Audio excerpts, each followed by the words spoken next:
Shannon Susko, welcome to the Buy, Grow, Sell podcast. Yeah, thank you. It's great to be here. It's such a pleasure. I know I made a little comment off air just then, but your book Metronomics was referred to me by one of your coaches, one of the people you're collaborating with here in Australia. And when somebody comes to me and they are raving so much about a book, you can't help but go, man, I really got to go and buy this thing, right? Like, Yeah. so congratulations, first of all, on all the many Yeah, successes thank you've you. had in the book. Maybe I could sort of kick to you to ask you to give us a bit of your background, help the audience understand maybe who you are, and then we can chat a little bit about your journey and some of the businesses you've built and exited. Yeah, no, I think when you sent the invitation to join you, which was incredible, thank you. It's really interesting because our whole thing was to grow and sell, right? Grow and sell. We started our first company with that. We're going to grow it and sell it. And you don't have to start every business like that, but we just had that, where we were at the time. And our second business was the same. And the one thing around the first business, and so, built and sold two businesses. And then I just want to say out loud, I went to the other side of both of those transactions for, to do what I said I would do. I'd stayed 2 years in both at least. And then, you know what? Then I retired. So I retired 11 years ago. But I really call it retirement now. And my retirement is that I really don't want anyone to be as desperate as I was to grow up a company. And if you want a great exit, then you'll have that too, if that's what you want. But we can't be desperate to grow. It can't be hard. It can't be, oh, we give up. This entrepreneurship thing, this leadership thing, it's not what everyone said. And so we actually, in our first business, sort of, read a whole lot of what? We read a lot of what? We read tons of it. And, I had an amazing leadership team, global leadership team that came together in Whistler, British Columbia. And we decided that we needed to find our repeatable playbook. And so that's where it started. Let's build a repeatable playbook. And so it's the one we used in our first company. We used it in the company who bought our company. They wanted the repeatable playbook. Then we used it in our next company. We grew up and sold it in a third of the time. And time is our scarcest resource. So a third of the time. And we can talk more about that. And then the company who bought that company, they wanted to use it. And now we have, just under, 100 coaches worldwide who use the system that's now called Metronomics. But when I retired, I really retired, I had no inkling of doing this. And the more someone reached out to me to say, hey, we just watched you do this twice in less than 6 years apart. And you've got to be doing something that we're not.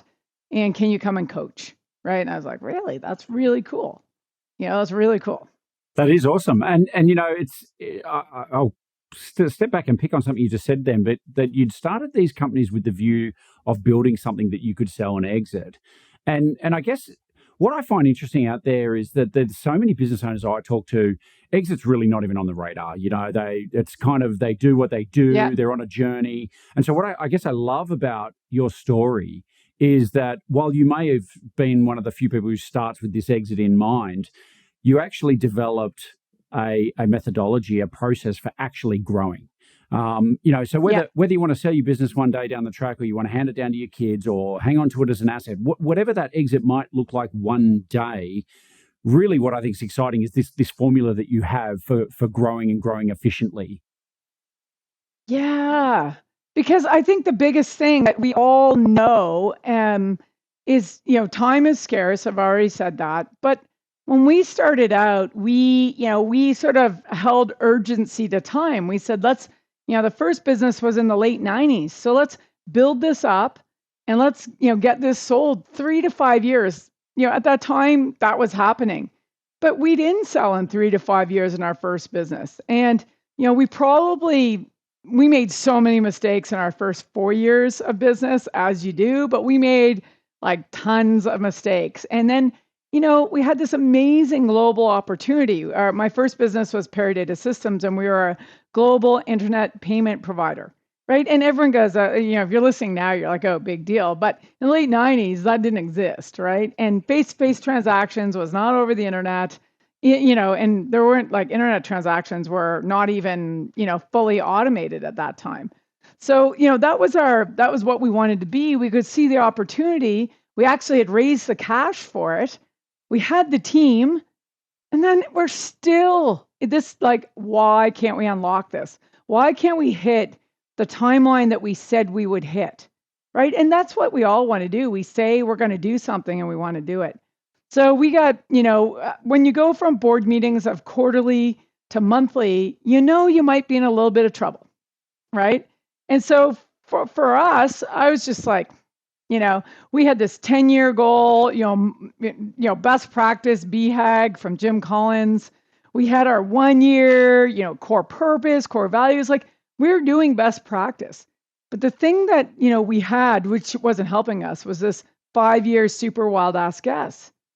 And that's what we raised all the money on. I just want to say, like, it wasn't that, people didn't believe it. We believed it. Our investors believed it. Our team believed it, but we couldn't figure out how to get there. And so instead we said, let's put that aside and let's reach out, probably the furthest away, but the closest to us is about 3 years. 3 years is still far. It's actually super risky. People thought I was crazy. Other CEOs said, you're going to get fired. You are going to get so fired. Right. And I'm like, I'm going to get fired anyway. Like I'm going to get fired anyway, because I'm not hitting what I said I would do. So we got the leadership team together. We said, let's do this. Let's put a line in the sand 3 years out. We call it a 3-year highly achievable goal. And it's that stepping stone that takes us from the detailed annual plan that we had and lines it up to where we need to get to in 3 years. And you can reach out and touch 3 years. That's why all the CEOs were like, you're crazy. Right? That's so risky. You're going to go to your board and tell you where you're going to be in 3 years? I go, yep. I'm going to tell them next quarter and the next quarter and 12 quarters. I'm going to just keep doing that. Every year we get a new one because it showed that we are progressing towards the 10-year. And humanly, that 3 year, as soon as you say it out loud, it's real. It's believable. 5 years, you can go, oh, that's too far. That's never going to happen. Right? But 3 years, you can actually say where you're going to be in 3 years. And so it's the methodology that goes with 3 years, 3-year highly achievable goal. And then, that's just making a plan. Like that's your strategy. That's your cash, right? That's a plan on paper. It's the hard edge.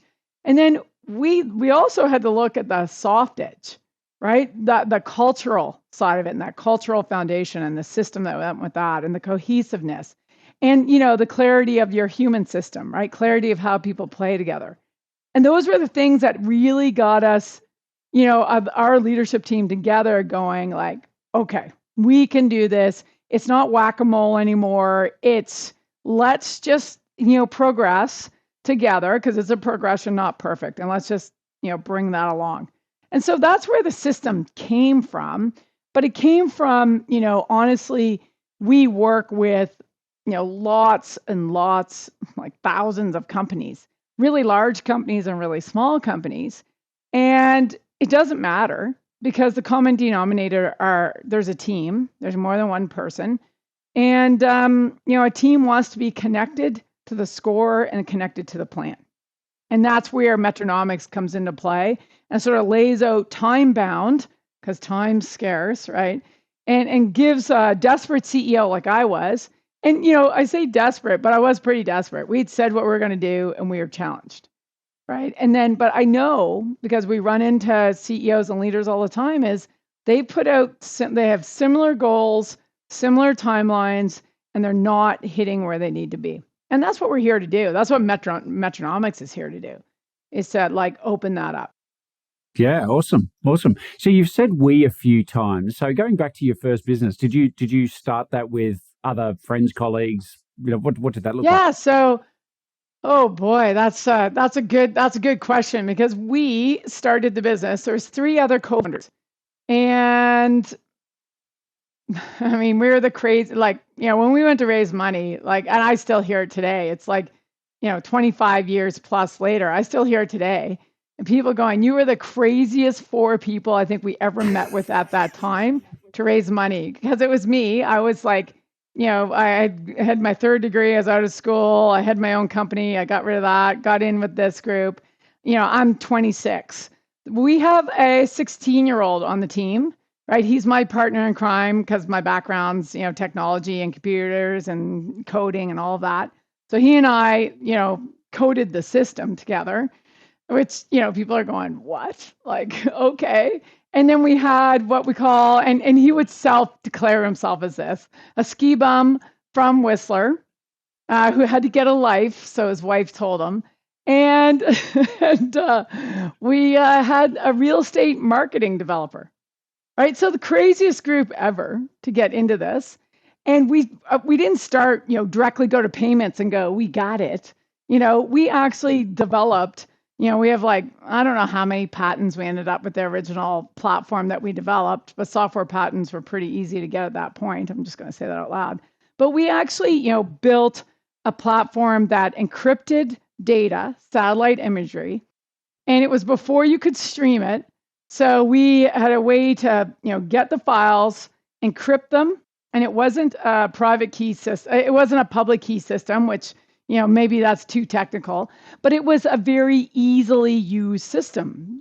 But it was as secure as it could be. Public key systems secure, right? So, okay, fine. We did that. But the funny thing is, and so we would take, $1 million worth of data, encrypt it, put it on these CDs in the beginning and then DVDs. They would get sent out to like everyone. The market got deregulated, satellite imagery, think Google, right? Google Maps got all deregulated. And so everyone was like, oh, wow, we can use these maps. And so they'd take it off the shelf and they'd want a key to open up one of the tiles, right? I mean, crazy. And so they would call us, or, they would type it in to the online. But most of the time in the beginning, they called us and gave us their credit card number. If you can imagine, we keyed it in. And then we went, well, that's silly. Let's just like e-commerce is a thing. Let's just automate it. We'll find someone. There's many services out there. And then what we found is there's not, right? And that was the opportunity because we had connected it all for that industry, that niche. And we were like the first transactions in Canada and in the US of a certain protocol that was the securest. And so all the banks came to us and they're like, oh my gosh, can you process other clients we have, other bank clients? And we were like, it took about 2 seconds for the team to agree to that. We're like, yes, of course we can, right? I'll get an agreement, right? And back in the day, we actually took a percentage of the revenue they processed through our platform, like a credit card company, right? Nice. I mean, that, and that model, that business, got fully commoditized as it would, but and we had to, change our strategy, evolve, right? But it was a huge journey. And so, yeah, the we is the craziest we that, Vancouver's seen for sure. And I think, as we moved to payments, the 16-year-old went to university. So, because I was like, you should go to university. Like that'd be a good place. Go do some great stuff. But he didn't stay long. He went and created another great success story in British Columbia. That's a whole nother story. Really, really good. And then my other two co-founders said, we don't know this business at all. Like we're just we don't think we can add value, and they stepped out. So then I was left holding the bag. That's where, when you go, okay, I'm left with all the shareholders. We'd raised over 30 million US to actually deliver on this. So that's where, the system came from, because we weren't going to not deliver. Wow. What an interesting story. I mean, I've heard of teams coming together and them all being different people with different skills, and that was the strength and all that stuff. But Yeah. like that's a really nice eclectic mix there. Oh my gosh. Oh my gosh. And it's awesome. The 16-year-old who joined our team, David Slick, I mean, won the international gold medal at the computer science fair at 14 and 15. Like not a slouch whatsoever, right? Like just incredibly intelligent and creative and innovative. It was really fun to work with him. Yeah, wow. I'd love to ask, and please, stop me if I'm treading on anything that might be confidential or that's whatever. But I'm curious, you said that a couple of the partners exited and stuff like that. What was that like? How did you approach that sort of stuff? Did they get bought out? You always hear of business partners. Some of them finish on wonderful terms. Some of them have a really challenging time. What was it like for you? Yeah. So, each one was a little bit different. So, David was easy. He was going off to university. I felt like I was his work mom, and one of the other founders felt like he was a work dad because we traveled a lot. We'd done Silicon Valley a lot, been to all the big shows, and yeah, so it was sort of like a send off. It was actually really great. Our marketing developer, he went off and created a complementary company to ours, so that was cool. And then what we call the ski bum from Whistler. It was a bit tougher because he was the one driving. He was the CEO of the time, and that's a tough thing to step back. But I love that he was realistic and said the business is going in a direction that I don't think I can guide it or lead it. And so, he stayed on the board for a little bit. He kept his shares. They all kept their shares, so they all won in the end. Dan went on to do other things, and it's just really great to see that. Now, I know, and you work with companies, I work with companies. It's not always as clean as that. It can be really hairy. When you partner up with others, whether it's 2 or 3, you are married, and you better, before you partner up, align your core values, right? Understand and what are the end goals, that you have the same goals, all of those things that you would do if you got married. And so when I think about my second business, I had a different partner. And before we, partnered, and with the opportunity that we had in front of us, we actually took, that kickoff, what we call the kickoff in Metronomics, verbatim, and we did all the work and more for the first 4 quarters of Metronomics. We did like a year's worth of work in a couple of months to lay out the plan to convince ourselves, both of us, that we were passionate, we believed we were going to do this together and take it out the other side. And we had been in the same CEO roundtable, like a YPO forum or an EO forum, that kind of thing, for years. We knew one another well, similar core values, but we still did that work to make sure that we had the same end game for the same reason and that we're going to drive together to get there. And interestingly enough, in that business and in that business in particular, unfortunately, his wife became quite ill in our second year in business. And so he stepped out. And that's okay. I kept driving. I was the CEO all the way through, and he stepped out, and we had backed it up. And that Subservio is my second company, and we built it from, with the end in mind. Before we opened the door, we were like, we got this, right? Even though it didn't go exactly as planned, but we had a 3-hag, and we actually sold on our 3-hag. Our 3-hag was 12 quarters later, we took 2 term sheets to buy the company, 2 term sheets for institutional financing. And the 2 term sheets we took to acquire the company were beyond the number we had written down and put under our monitor stand. If anyone's listening and you want to exit, write your number down, put it under your monitor stand, and don't forget that that's the number that's going to make you happy. Don't get caught up in the deal, the little nitty gritty stuff, 10K here, 50K here, when we're talking tens of $1 million for a deal, right? That's not worth it. Yeah, that's a really interesting tip you just said. The last podcast I did was with a chap, Greg Alexander, and he sold his business for $162 million. Amazing. It was an amazing deal, and he shared a little piece of advice there, which I think is kind of similar to what you're saying. Is that he said, you need to kind of have 2 numbers in your head. What is the number that you believe the business is worth to you? And then there's a number of what the market thinks your business is worth. And he said, and look, quite frankly, anyone listening, if you get an offer that's above what the business is worth to you, take it and run, right? Because it's not, that's not worth it. And I can tell you in my first business, we had that twice. And the board was like, no, we can go bigger. We can go bigger. And this is after we got Metronomics going and all those things.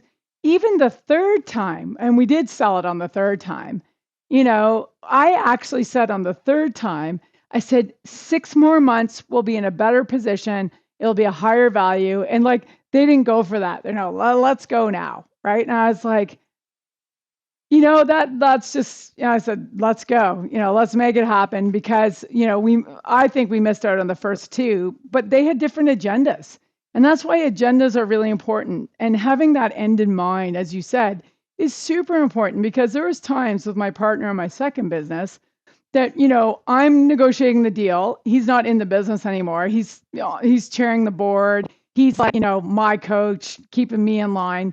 But there's times during the deal where, there might be an adjustment being made. And, he's like, that's bullshit. You go back, all that stuff. And I'd be like, I'd go to my monitor, I'd pull out the piece of paper and I'd go, do you remember this?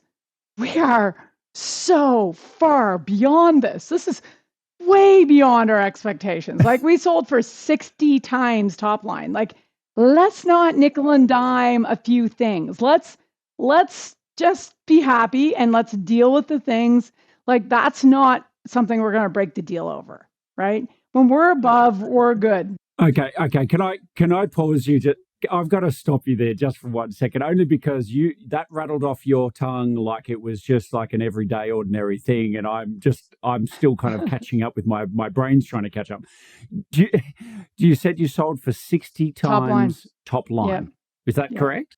Yep.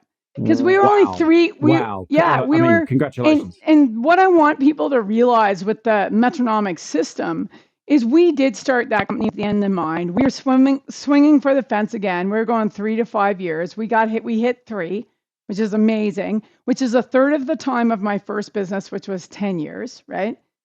Time is scarce, right? So let's get the playbook in place. Let's get the scoreboard in place. Let's know what our business Olympics is, what's the end game. And most of all, and I don't say this because I coach today, I say it because I was coached, get a team coach. There's no team out there without that. So that's interesting. You said team coach, and I think a lot of people listening to this will be very familiar with having their own kind of business coach, somebody that coaches them personally. But are you saying a team coach is something different to that? Yes, absolutely. So I was a young CEO with a very, old traditional board who was going, oh my God, we're going to bet. Because, I came into the CEO role like 2 years in. And they're like going, we're going to bet on a founder, a tech, woman, right? And like, holy shit, what are we doing? Right? But the thing is that we did go out to look for a CEO. Like I said, yeah, I don't care. I own part of the company. If someone can do it better than I can, let's do it. Because you're right. I have not done it. Let's go. We went and found someone who agreed with me that they would be the CEO. And little to my knowledge did when we presented and we went and interviewed with the board because I brought them. He goes, yeah, no, I'm not here to be the CEO. And I was like, huh? I was sitting there going, holy. He goes, you've got a CEO and she's awesome. Her name is Shannon and she's awesome. And I was like, oh, that's really nice. That's really cool. He was like, I don't know. I'm 26, 27. He's like, I don't know. I'd say, he'd be easily in his 60s. He's like the granddaddy of tech in Canada. Like so lucky to have found him. He goes, what I will do is I will offer my time to chair the board and to coach Shannon. And so everybody bought that. Everyone said yes, if he's willing to back me like that. They said yes. And then he came in to coach just me. So for listeners who have just an individual coach, that's great. It gets you so far. But people who are coached can be good. People who are coached with their team. So leaders who are coached with their team grow with their team. It actually takes the next level. So what I did after a little while with my coach, I said to him, this is, he was giving me a hassle on a couple things. He's like, do you really know how to do this? Like, here's a few more books. I'm like, I read those books, but I'll read them again, right? Crazy reader. And I came back and he's like, what'd you learn? I go, well, I did that, and it was all about delegation. And I'm like, I came back to him, I go, what I learned about delegation is that if I delegate something, I still own it. But if I can create the team to understand the context, they will actually have a decision. They can recommend a solution and own the solution and deliver the solution. It's theirs, right? Very human. So we had, our time. It was like really fun to work with him. But then it got to a point I said, what would be really great if you came with me to our planning session. You came with me to my planning session and you're going to coach me and the team because that's how we're going to make the most. That's how we're going to get going a bit faster. You're a blind spot remover. I have blind spots. The team's got blind spots. You can see things we can't see. And you've got the experience to go with that. So he was like, yeah, okay. So he started coming. And so even when when I retired, the first CEO called me and when he asked me, would I coach him and he actually, would I be their coach?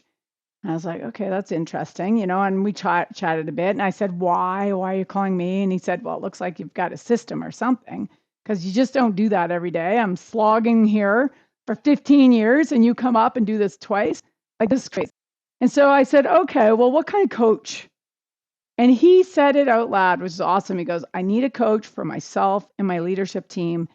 Coach the team. And I never shared that with anyone, that I had a team coach, a business team coach. My coach was a business team coach. That's what I do today. That's what I did from that very first company. And I said to him, I go, I'm willing to go, to work with you, but I don't know if this system's going to work for you.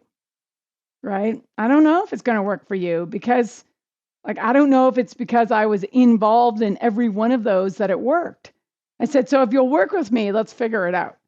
And so, off we went. And, lo and behold, it works for a team that I coached. Okay, great, right? And, really as a CEO, you're coaching anyway, but you're you're in it. When you're a coach, you're taking a step back. And so the blind spot remover, which is what we are today, what I do today, is we actually remove the blind spots and we save time. And time, again, is our scarcest resource. Yeah. It's if I can take it back a step again, I was curious. You've started this business, and I'm talking about the second one here. Yeah. So Subservio, having been through the experience of Paradata, what I'm taking from what you've said is that not only did you learn from a lot of mistakes and you started to develop a bit of a system of how you wanted to approach it, yeah. But I'm also curious about the mindset when you start another company like this. You've been through it and you've actually done the exit as well. I presume you came at that business with a different set of resources behind you as well. And I'm not asking what you sold your first business for, but is there a different mindset though? Okay, so that's a really, really interesting question because when we went to our second business, I think I was hell-bent to do it, not putting in any money. Myself and my co-founder did not put in any money. We didn't raise any money to get it going. And we fully, worked the Metronomics framework to come up with a strategy and a business model that would upfront customer fund it. We customer funded it. Wow. And my partner at that time was like, oh my gosh. I said, no, we're doing this. We were, again, both businesses were, fintech. Fintech wasn't a thing then, but fintech, right? They were platforms. They were subscription based. It was B2B, all of that.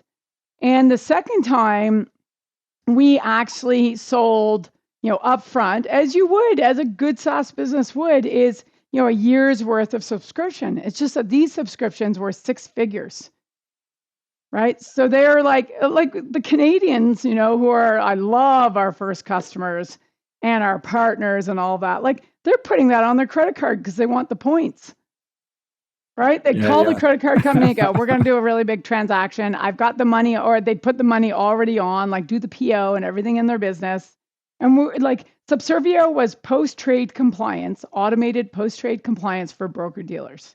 If that's not the geekiest niche ever, it is. But, and compliance, when that was offered to me by one of my other roundtable members, well, it was offered to me as a orphan technology, and I'd sort of done my time with the first company that I was exiting now, on the other side of it. He's like, well, I've got two opportunities. One is, I'd love for you to consider coming and running my business, right? Or he said, I have this orphan technology. And he told me what it was. And I was like, like I went home that night going, that's like watching paint dry. Compliance, right? Like, but think of it, it was 2008. Okay, in a down market, compliance is like the hottest thing. And the thing that really got us to where we needed to go was, so we had our 3HAG, right? So we had our 3HAG. We took term sheets on our 3HAG. But what we got valued on was not the last 3 years. Even what we got valued on was our 3HAG that was 3 years out. So we got valued on a 6-year-old business that was growing at ridiculous, like we were like rocket ship, right? And we got strategically valued on our 3HAG. So when I work with companies to help them sell their, like lots of people come to me and they go, hey, we want to sell our business. I go, what's your timeline? They go, in the next year. And I go, well, what do you want? What are you looking to get from it? And they might give me a multiple of 1.5, 2. I'm like, really? Really? Are you going to be happy with that? What's your number? And they don't have a number. You know that. And then I go, do you still have some energy left? Like, I know some people are tired. You've slogged it for 10, 15, 20, 30 years. I have like one of the companies that just sold last November, I guess a year ago, November, actually, in the pandemic. We had worked towards it 3 years and just happened to be in a pandemic when he sold it, but that was fine. We held the value. But when he came to me, he's like, next year, year and a half. And I said, it's 30-year-old business. I go, do you have the energy to go for a maximum of 3, minimum of 2? And we're going to like get the momentum going to show the predictability in your business so that your buyer will actually believe your 3HAG because you've got the track record to show it. You've got the strategy, and they're going to pay more for that. Well, would you be up for that? Well, of course, he said yes, right? He's up for it. And he got a ridiculous valuation and very, very happy walking away. And he's actually one of our coaches now, right? We've been feeding in the exits, back into our coaching practice. So we have lots of coaches who are CEOs who have exited and use this system to exit. And you don't have to use it to exit. We also use this system for, there's so many family businesses out there. It's a great way to use that objective cadence of the system, the strategy, the cash, right, the execution lined up with the team. And to balance it out and drive the succession through generations, right? So I've got 3 different companies that have gone through it that way. And just gives a clarity to, the next group, that next generation coming in, right? And even with the business, it's huge, right? Yeah, it's interesting. I mean, we're often saying on the show, whether you want to sell your company or not, there's enormous power and value in building a company that is saleable. Yeah. I don't know how many times, I've lost count of how many times I've said this to clients, prospective clients, the world, anyone who'll listen. At the end of the day, building a saleable company gives you choices. Yeah. It gives you options. Yeah. And actually, in life where curveballs come at you constantly, isn't having options the real power? It is. And that's why, when I think about when we got this going in my first company, that it gave us like within, it takes a bit to get it going. We know that it can take 4 quarters, 8 quarters, 12 quarters. But that's where you need to get to in order to and then have options and choices and all those things. I have some CEOs who've been doing Metronomics for 9 years. A lot of people go, 9 years, haven't they figured out yet? Haven't they graduated? And I go, to what? What would they graduate to? There's nothing else that they would graduate to. And quite frankly, if an offer came along to the number that they pulled out under their monitor, like I just had that CEO go, I think my number's gone up. I'm having so much fun. Now it's not a slog, right? It's like I'm not swimming in quicksand anymore. I'm swimming in like open air. It's so fun, right? And they're getting the balance and the freedom. And that's why metronomics, like in the title, it's sort of cliche. And in the cover of the book is my backyard, which is Whistler in the mountains. And someone said to me the other day, they said, was it on purpose? You have the skiers like on the cover. And it's not me, by the way. I just found this gorgeous photo with skiers on it, but like it's to represent me because, my whole goal, I built all the companies up in Whistler, which is, a world-class ski resort. And I'm a ski bum, like I say that nicely earlier, but I am a ski bum. And it was, I wanted the passion to grow up myself and to grow up my team and grow up the company, but I wasn't going to give up my life for that. And I wanted to find a way to balance it all. Right. And so a lot of people go, that just doesn't exist. And I go, well, that's not true.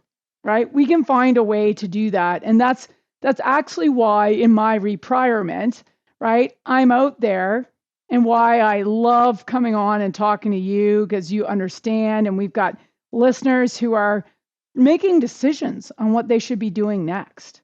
Right. What are they going to commit to? And the number one thing in Metronomics, so we have the playbook, we have the open playing field and scoreboard, we have that coach who understands how to actually coach it into the business team. But the number one thing that must be in place is a committed leadership team, CEO plus leadership team, committed, and they have the willingness and desire to evolve, to progress. That's it. If you have a team that's willing to progress, willing to commit, the rest is really easy, right? The rest is really easy. And we don't say easy too much when we're growing businesses. Totally. That's really powerful. I'm curious about, you mentioned a few times about time being, obviously our most valuable resource, and it's finite and everything needs to be time bound to really fundamentally get results. I'd like to almost take a slightly different look at time as a concept and talk maybe about timing. And, something that I've seen many, many times over the years is the impact that timing can have on the success of an entrepreneur. And I guess to you, as somebody who is a very successful entrepreneur, who successfully exited numerous businesses, have a plan, have a system. But how important is timing in the overall context of bringing an idea to market or finding the right buyers? I mean, and I'll get a little bit of context here is that we're in what I would say is an M&A feeding frenzy globally at the moment, where there's so much money, there's so much appetite, there's more buyers than sellers. So you get all this, but can you talk through what's your thoughts around that stuff? The thing that I think about with timing is you can make your own timing, right? You can make your own timing. But how you make your own timing is being absolutely clear and strong on the external dynamics that are going on in your marketplace. And the one thing I learned is that most teams are not. They're not. They don't spend enough time on the external side of it, and they don't balance that out with the internal analysis of their business. And so when things are happening out there, sometimes it goes right by, right? We didn't even see it go by. Or someone comes knocking and you didn't expect them to knock. Like those should not be surprises. I just want to say that. Those term sheets we took, in Subservio, the two that we took, like we went and we started dating those companies, even though they didn't know we were dating them. We were dating them 3 years in advance of that. 3 years in advance of that. And, could we have sold a year into that? Maybe, if we thought the timing was right. We get to decide what the timing is. And that's why writing the valuation down that you're looking for, that's going to make you happy to walk away, that total net dollar value that you want to walk away with, that you're going to work hard for.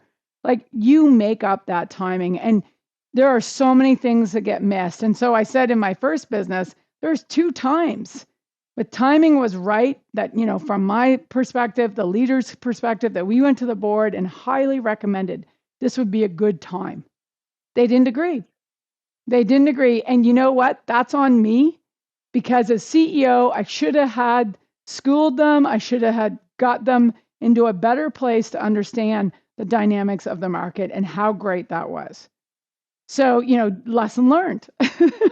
Next time round, it went again, right? We missed again. It's not that they didn't, they just saw what we were doing and they had bigger agendas. Yeah. Can I ask in Subservio? May I ask what percentage of the business you owned when you actually exited? Yeah, there's 3 of us. So, and there's 2 of us that own the majority, myself and my partner. And there we had one more silent partner where we got the technology from. We did a vendor take back. Remember, I said we weren't raising dollars, we weren't doing that. Like, we're gonna find another way to actually take this business to the next level without anybody taking anybody's dollars. Yeah. It's interesting. So, how did you feel when you've got this idea of wanting to exit and you've got a board? So, you and with your other business partner, you're certainly representing the majority. How did you feel when a board kind of not moves against you, but decides that they don't agree with you and they don't want to go down this path? Well, this is this is an interesting question because so the deal we got at Subservio is, when you tell people, and I have this slide and I have this info that says, all the things that were off the chart about this deal, right? Like, it's a no-brainer. But when we went to get, approval for the deal, right? We went to the board, right, to get approval for the deal. People are like, yeah, I'm like, are you kidding? This is off the chart, right? We are just 3 years old. Like, come on, like, and they're, oh yeah. So I was like, okay, so got the agreement to proceed, right? And one of the things, there was an earnout. We are a young company, and there was an earnout for not our 3 hag, but pretty close to it. And like, one of the reasons I did it is I had a young family, right? I was doing it for a liquidity event to stop, to enjoy my family, to enjoy Whistler. And same with my partner, actually. Even though he was much older than me, his kids were the same age. So we were doing that for that reason.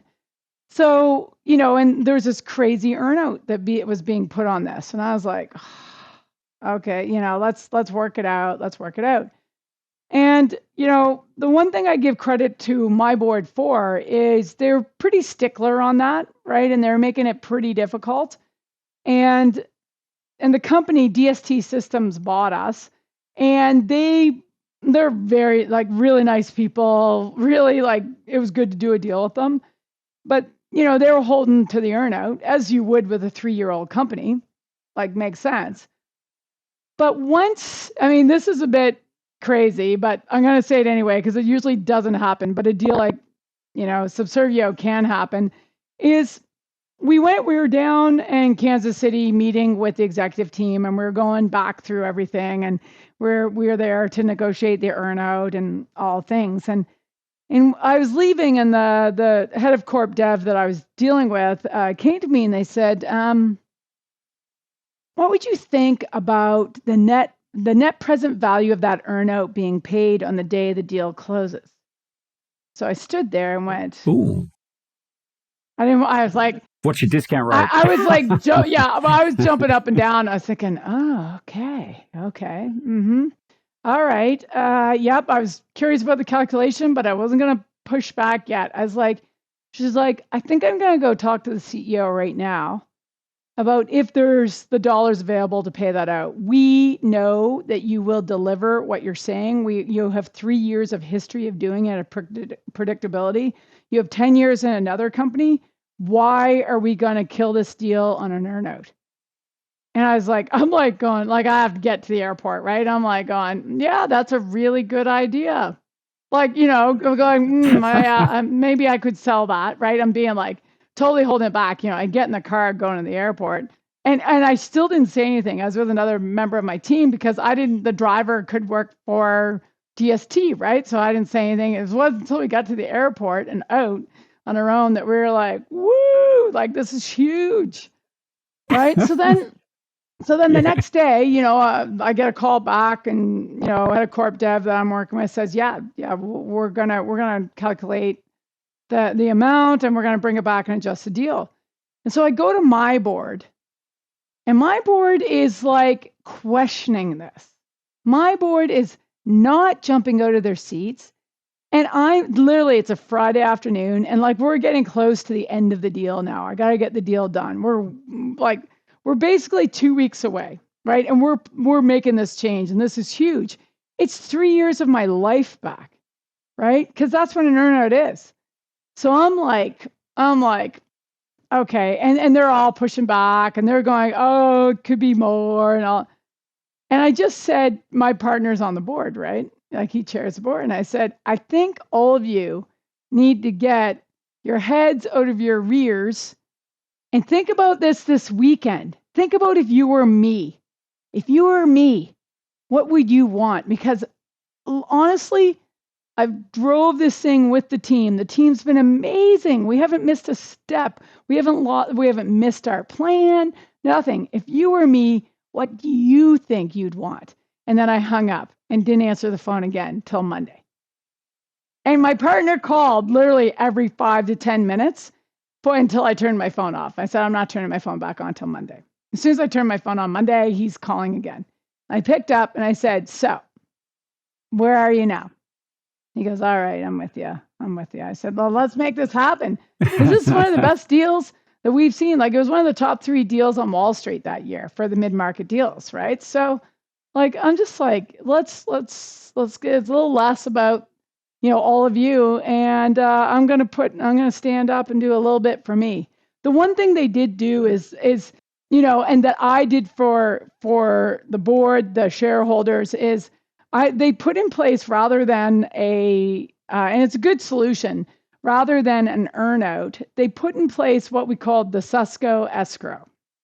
And the Susko escrow took, enough of my proceeds, enough to make it like, a big deal if I didn't follow through on what I said. But the only thing I couldn't do was voluntarily leave, right? And they just did a Susko escrow timed, and they were awesome. They were really, really good. And, I learned in my first deal, negotiate your employment agreement first. Do not do it last. If anyone's listening, you got a deal on the table. That's not a selfish thing to do. Do you first, because they will ensure that when it's the end of the deal, they'll crunch you at the very end. And you just have to say yes. And it's not the deal you should be taking. So I always do it. So that's what I did the second time. I negotiated my deal first, right? And then the Susko escrow, that's fine. That's fine. That was a good thing to do. Yeah, and escrow is not at risk. So for those listening, like it's a deferred payment, right? Like it's in an account. It's there. As long as you do what you said you were going to do, the money just goes in your account on the set day, right? I got the majority of the payout, but they made it big enough that I'd follow through. But the one thing that my counterpart in Corp Dev, she was like, we've already seen you say what you would do what you said over like 3 businesses. It's inherent in who you are. In my second company, there was nothing tying me in to go to the other side. I said I would do it. I said I would do it for the team. I said I would do it for the company who bought the company. I'm going to go through to the other side and follow through.